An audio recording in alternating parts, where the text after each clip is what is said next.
Hello, hello. Welcome to another episode of English Extras. Are you ready to learn some English? Let's get started.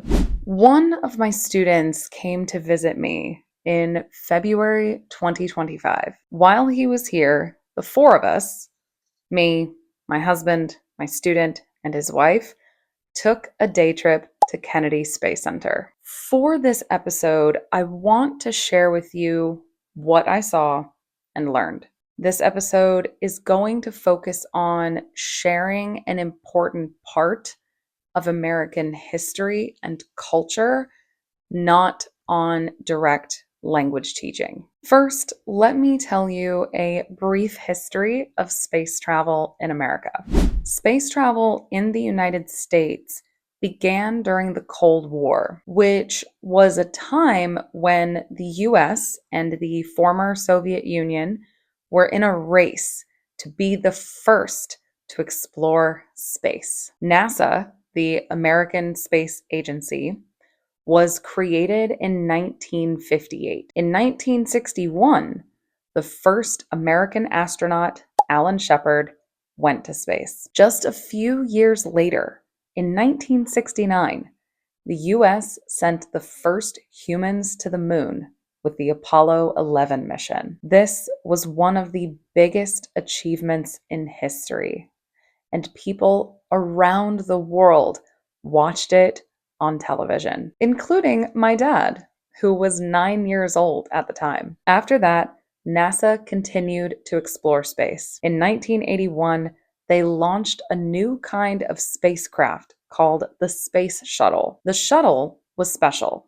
because it could be used more than once. It could carry astronauts and equipment to space and return back to Earth to be used again. But space travel is always risky. In 1986, the space shuttle named Challenger exploded just after takeoff, killing all 7 crew members. In 2003, the space shuttle Columbia broke apart during its return to Earth, also killing its crew of 7. Today, NASA works with private companies like SpaceX to continue exploring space. They are planning to send astronauts to the moon again and even to Mars someday. What do you think about that? It still shocks me that we, as humans, were able to put a man on the moon with less technology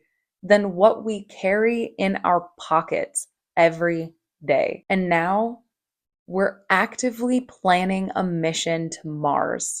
I want to tell you about 3 things I experienced at Kennedy Space Center: the rocket launch, the Atlantis shuttle, and the Challenger and Columbia memorials. First, the rocket launch. The rocket launch was a surprise.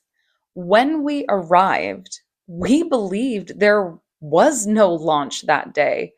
So we were very confused why there were so many people outside clearly waiting for something. We quickly discovered, after asking a few people, that there was going to be a launch in just a few minutes. We had arrived just in time. A man was making announcements over a loudspeaker that everyone in the Kennedy Space Center could hear, but the only words I could understand was the countdown: 10, 9, 8, 7. A few seconds after we all yelled, 1, 4, 3, 2, 1.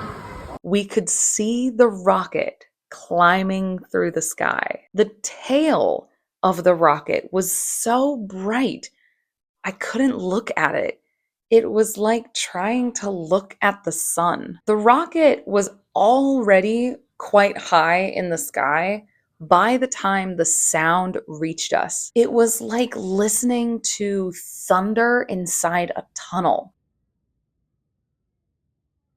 We could feel the rumble through our feet. After the rocket disappeared, We explored the center. We watched films, visited exhibits, and soon we arrived at the Atlantis space shuttle. Words like huge and enormous are still too small. They have the Atlantis shuttle hanging inside Kennedy Space Center, so you can walk around it, see inside it, and walk under it. Maybe a good word is gargantuan. It's also crazy to see it, regardless of its size, and realize that it flew to space and back 33 times between the years 1985 and 2011. Just before you leave the Atlantis exhibit, there's a small hallway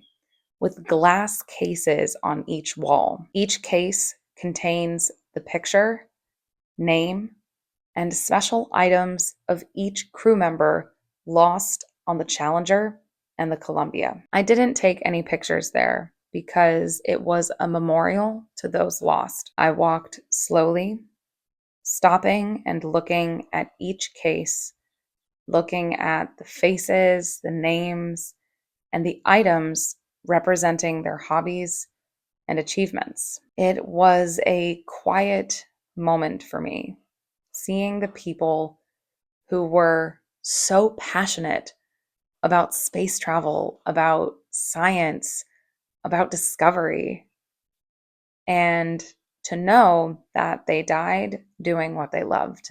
My trip to Kennedy Space Center was humbling, to say the least. Have you had an experience like that? When you are witness to something so big, you feel small. Standing next to the space shuttle Atlantis, watching an actual rocket launch, and learning about space in general, all of that made me feel small, but in a good way. I felt small, but connected. And I like the feeling of being connected to the wider world, even connected to the universe itself. Of course, it's also amazing to see how many brilliant people worked so hard for so long to achieve these incredible things. It made me feel like if they could do that, imagine what I could do. If they could figure out how to put someone on the moon with so little technology, imagine what I can use my talents and access to technology for. Imagine what you could do. If you've experienced anything like that, I would love to hear about it. Thanks for being here, as always. Until next time, my friends. Bye.